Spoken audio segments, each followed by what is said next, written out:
talk about a paradoxical experience I've had.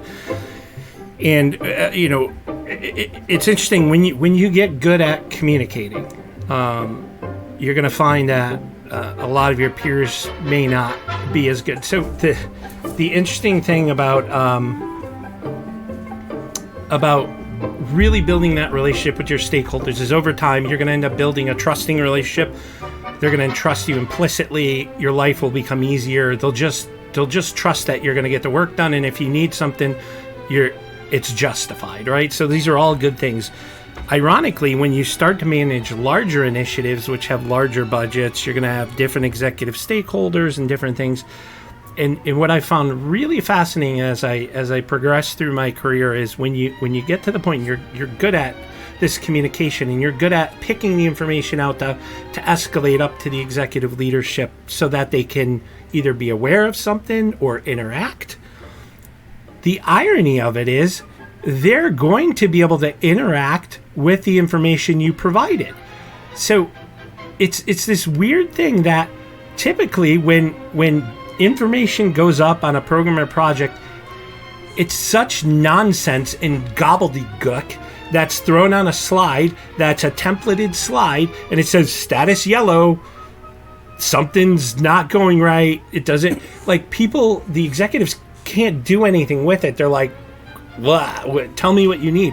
Whereas if it's done right, they're going to be like, why is, bullet 3 on slide 3 red and you explain this, but why, they'll be able to ask much more contextual questions, which has the weird effect of feeling like you're being grilled, which is true, but it's because you're being transparent. So it's this paradox where I come out of a meeting and my project's actually like fully like transparent and on track, but I feel like I just got taken out to the woodshed, and this other project, which is 3 years behind and $50 million over budget, it's just, they couldn't make heads or tails of it. So it's a little bit of a paradox with some of this, but I think it's a good thing.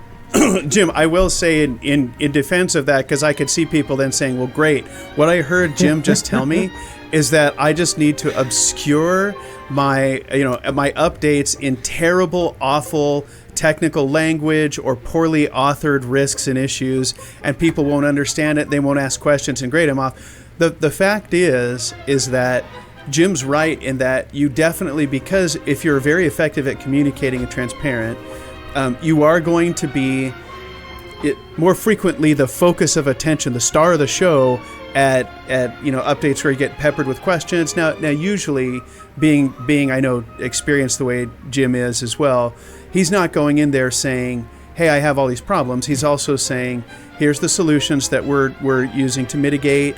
Here's the resources that we have involved. And typically, if you come with the problems as well as the solutions that you're approaching with, which, I mean, that's PM 101. Yeah.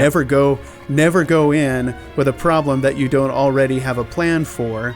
You might need to say, hey, I need your support to get these resources. But go in with a plan, right? But so you might be the focus of attention for maybe more frequently than others, but when the others obscure, and then they can't obscure anymore, then all of a sudden there's much uglier conversations, and those uglier conversations aren't, hey, well, what are you doing about this, or are you sure that plan is right? It's, why didn't you tell me this 6 months ago? And that's a much uglier conversation, in my experience, than these smaller conversations that are happening more frequently.